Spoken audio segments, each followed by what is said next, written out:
Hello friends, welcome back to my YouTube channel. मैं प्रतिमा डरे अपने यूट्यूब चैनल में आप सभी का स्वागत करती हूं। दोस्तों, आज मैं हूं कोलकाता सिटी से अभी निकल चुकी हूं। तो आज मैं आपको लेकर चलने वाली हूं एक ऐसे तीर्थ पे जो भारत के तीर्थों में एक महातीर्थ है। तो आप में से बहुत से लोग समझ गए होंगे कि मैं कहाँ की बात कर रही हूँ। जी हाँ, बिल्कुल आपने सही समझा। हम जा रहे हैं गंगा सागर, जो भारत के तीर्थों में एक महातीर्थ गंगा सागर है, जिसके बारे में एक लोक प्रचलित लोक कहावत भी है, जिसे कहते हैं सारे तीर्थ बार बार गंगा सागर एक बार। तो चलिए दोस्तों, आप और हम बने रहते हैं गंगा सागर की इस तीर्थ यात्रा पे, पावन यात्रा पे। तो आप मेरे ब्लॉग पर बने रहिएगा और वीडियो को अंत तक जरूर देखिएगा। तो फ्रेंड्स, हम शुरू करते हैं गंगा सागर की यात्रा। तो सबसे पहले मैं आपको बता देती हूँ यहाँ पहुँचना कैसे है। तो दोस्तों, यह सागर द्वीप कोलकाता से 123 किलोमीटर की दूरी पर स्थित है।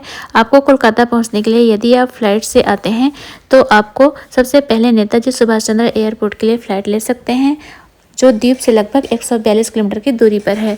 एयरपोर्ट से आप कैब या बस के जरिए कॉक द्वीप पहुंचेंगे, जो गंगा सागर से लगभग 35.5 किलोमीटर की दूरी पर है, और शेष यात्रा आप फेरी से पूरा कर पाएंगे। तो यहाँ नज़दीकी एयरपोर्ट आपको नेताजी सुभाष चंद्र बोस इंटरनेशनल एयरपोर्ट मिलेगा।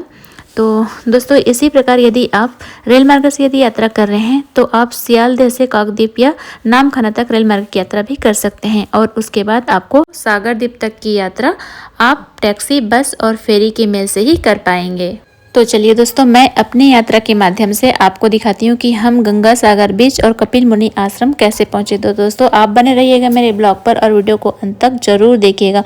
तो दोस्तों, हम सबसे पहले कोलकाता से बाय रोड निकले हुए थे, और आप देख सकती हैं पश्चिम बंगाल का ही अंतिम छोर का गाँव है, जो कि बहुत ही खूबसूरत गांव है, जो कि चारों तरफ आपको यहाँ पर तालाब और रिवर देखने को मिलेगा, जो कि बहुत सुंदर लगा हमको, और चारों तरफ जो है केले का पेड़ लगा हुआ था।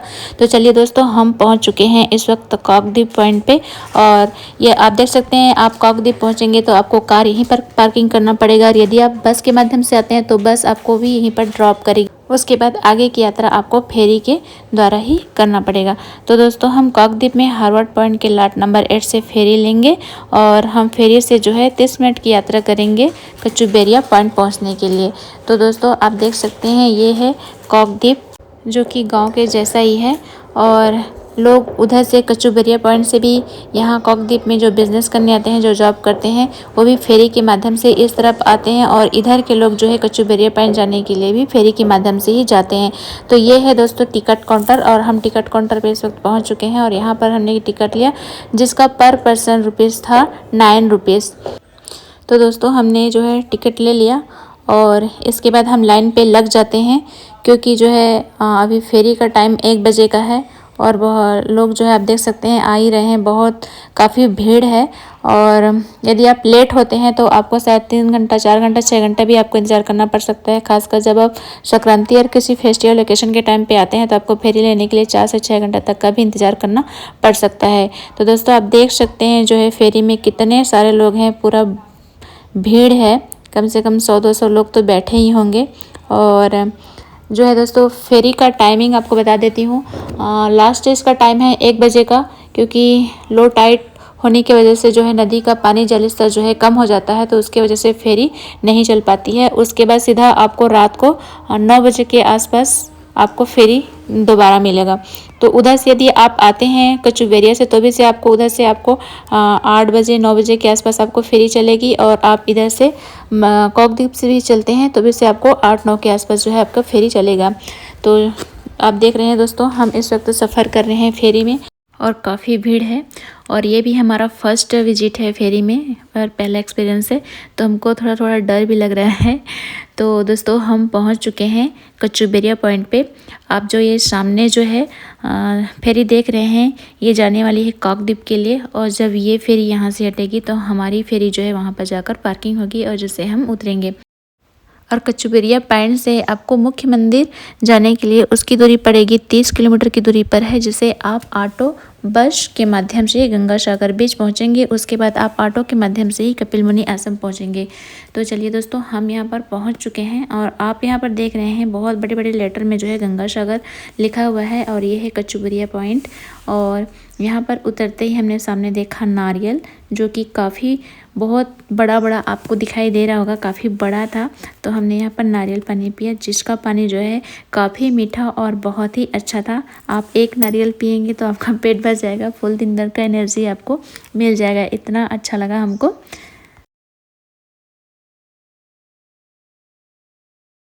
तो दोस्तों फाइनली हम पहुंच चुके हैं आइलैंड पे और हमने यहां पर से बुक किया वैन, और वैन से हम यहां पर सफ़र करेंगे मुख्य मंदिर। मुख्य मंदिर की दूरी यहां से पड़ेगी आपको 30 किलोमीटर की दूरी पर है, जिससे आप ऑटो, बस या वैन के माध्यम से जो है गंगा सागर बीच पहुंचेंगे और वहां से गंगा सागर बीच से आपको फिर पहुंचना होगा कपिल मुनि आश्रम। तो दोस्तों हम इस वक्त वैन पे हैं और आप देख सकते हैं रोड भी काफ़ी अच्छा है, बहुत अच्छा लगा। यहाँ पर चारों तरफ आपको केले का झाड़ और नारियल का पेड़ देखने को मिलेगा, जो कि बहुत ही अच्छा लगा है। रोड किनारे किनारे लगा हुआ है, सभी के घरों में भी बहुत ही अच्छा है। और दोस्तों यहाँ पर हमको वैन वाले भैया यहाँ पर हमको छोड़ देंगे, ड्रॉप कर देंगे और यहाँ से आपको फिर से यहाँ का जो ऑटो है वो लेकर आपको पहुँचना है गंगा सागर बीच के पास, जहाँ पर आप स्नान करेंगे। तो हमने यहाँ पर इनका जो एक रूल है कि आप वहाँ से फेरी से आते हैं और फेरी के बाद आपको वहाँ पर वैन या कैब जो भी आपको बुक करना है करेंगे। उसके बाद जो वैन और कैब वहाँ से आप बुक करके आए रहेंगे वो आपको गंगा सागर बीच के से लगभग 1 किलोमीटर की दूरी पर आपको वहाँ पर ड्रॉप कर देंगे। उसके बाद वहाँ पर जो ऑटो खड़ी रहेगी उसे लेकर आप जाएंगे गंगा सागर बीच पे। तो हम यहाँ से ऑटो फ्री लेकर चले, क्योंकि इन लोग का ऑटो वालों का यहाँ का रूल है और ऐसा सब लोगों का इनका बंधा हुआ है। तो दोस्तों बच्चे बहुत ही मस्ती करते करते जा रहे हैं, उनको खूब इंजॉय और खूब मजा आ रहा है।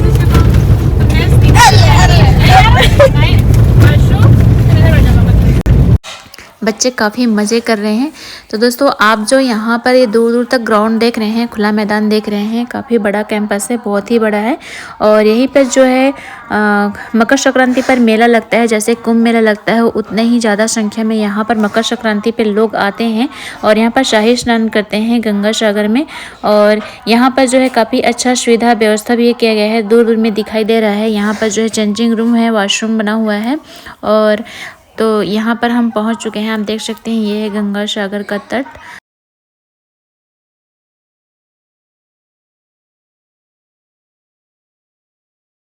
दोस्तों जैसा कि आप सभी जानते हैं, गंगा मैया हमारे सनातन धर्म में एक विशेष महत्व रखती हैं, क्योंकि यह मोक्षदायिनी है और गंगा सागर भारत के तीर्थों में एक महातीर्थ है।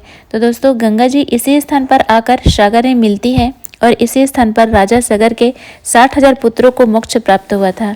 यहाँ मकर संक्रांति पर बहुत बड़ा मेला लगता है।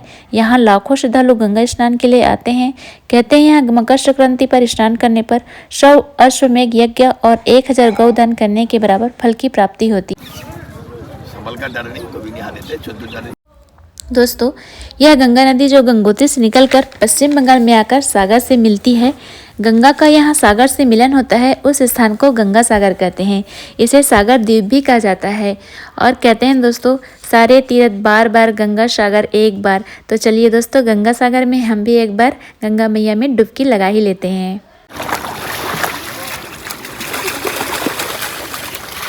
तो दोस्तों सागर में अभी लो टाइड का समय है, इसलिए सागर का जल स्तर जो है कम हो गया है, इसलिए यहाँ पर गंगा मैया का भी जल स्तर जो है कम नीचे चला गया है।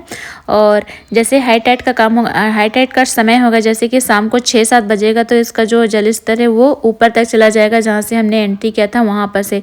तो चलिए दोस्तों इस सागर संगम में हम भी जो है अपने परिवार के नाम एक छोटा सा पूजा कर लेते हैं और आप बने रहिएगा मेरे ब्लॉग पे। ऐसी पकड़े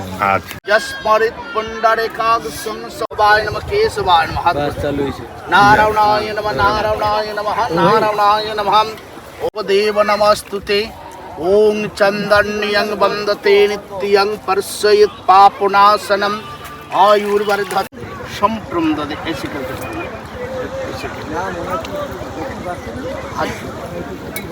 तिलक। दोस्तों हमने यहाँ पर एक छोटा सा पूजा रखा था अपने परिवार के लिए, अपने पूर्वजों के लिए और जन कल्याण के लिए, जो कि बहुत अच्छे से संपन्न हो गया। और हमने यहाँ पर गंगा सागर में डुबकी भी लगा लिया। तो दोस्तों और हम अब जाएंगे कपिल मुनि आश्रम और यहाँ की मान्यता है कि आप इसी गीले वस्त्र में ही आपको कपिल मुनि आश्रम जाना है कपिल मुनि जी का दर्शन करने के लिए। तो दोस्तों, जैसा कि हम सभी जानते हैं कि ऋषि मुनि तपस्वी होते हैं, उनके लिए गृहस्थ आश्रम या पारिवारिक जीवन वर्जित होता है।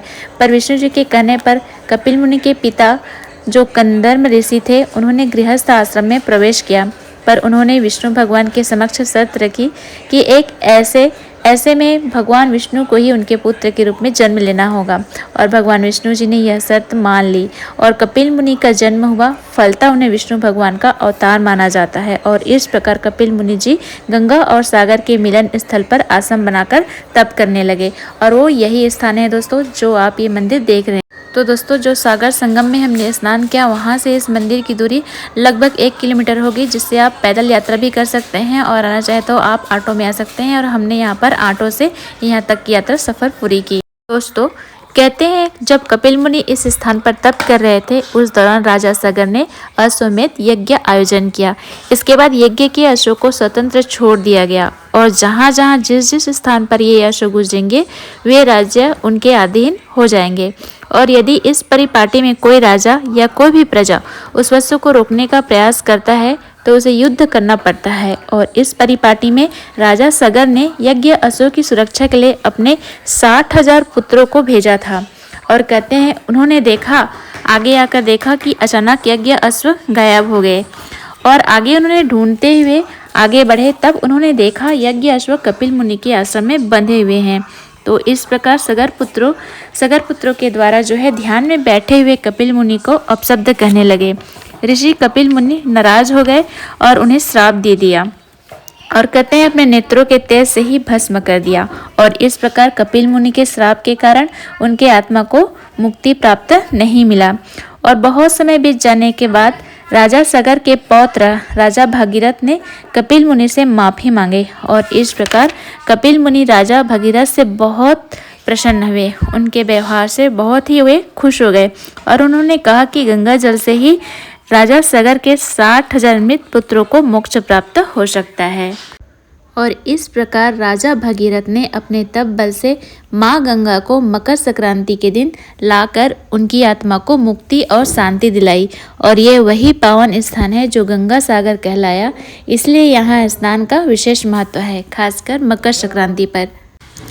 मकर संक्रांति पर दुनिया भर से लाखों श्रद्धालु मोक्ष की कामना लेकर आते हैं और इस सागर संगम में पुण्य की डुबकी लगाते हैं। दोस्तों, यहाँ पहुँचना पहले बहुत कठिन हुआ करता था, इसलिए कहा जाता है सारे तीर्थ बार बार गंगा सागर एक बार। पर अब आधुनिक परिवहन और संचार साधनों से यहाँ पहुँचना सुगम आसान हो गया है।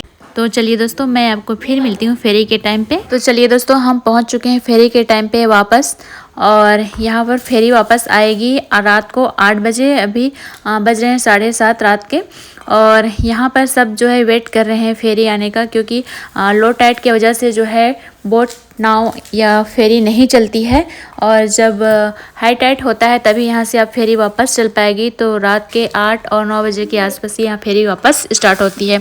तो हमारी फेरी का टाइम है रात को 8 बजे का और हम सब यहाँ पर हैं। और यहाँ पर मैं आपको दिखाती हूँ, यहाँ पर जो है बाहर से आए हुए हैं, शायद सभी जो हैं राजस्थान से आई हुई हैं और यहाँ पर भजन कीर्तन कर रही हैं और अपना समय बिता रही हैं। इसी तरह से देख रहे हैं आप और यहाँ पर बहुत अच्छा लग रहा है, बहुत सारे लोग हैं, बहुत सारी पब्लिक है। तो दोस्तों, यदि आप यहाँ पर आते हैं और रुकने का प्लान कर रहे हैं तो आपको यहाँ पर अच्छा खासा होटल तो नहीं मिल सकता, आपको यहाँ पर रुकने के लिए धर्मशाला ज़रूर मिल जाएंगे और खाने पीने के लिए आपको वही जो है टेंट वाला खाना, दाल चावल रोटी सब्जी आपको मिल जाएगा और थोड़ा सा कॉस्टली है पर आपको मिल जाएगा अच्छे खाना।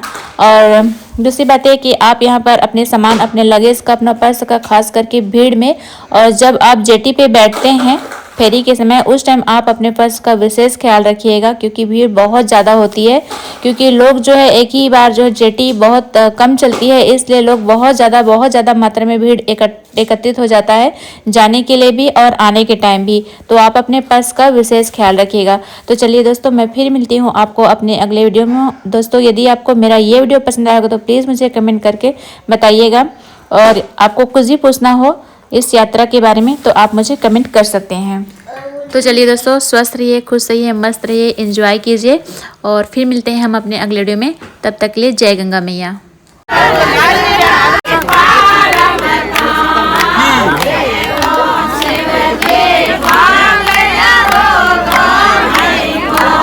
हाँ ठीक है जी। सुनो चल रहा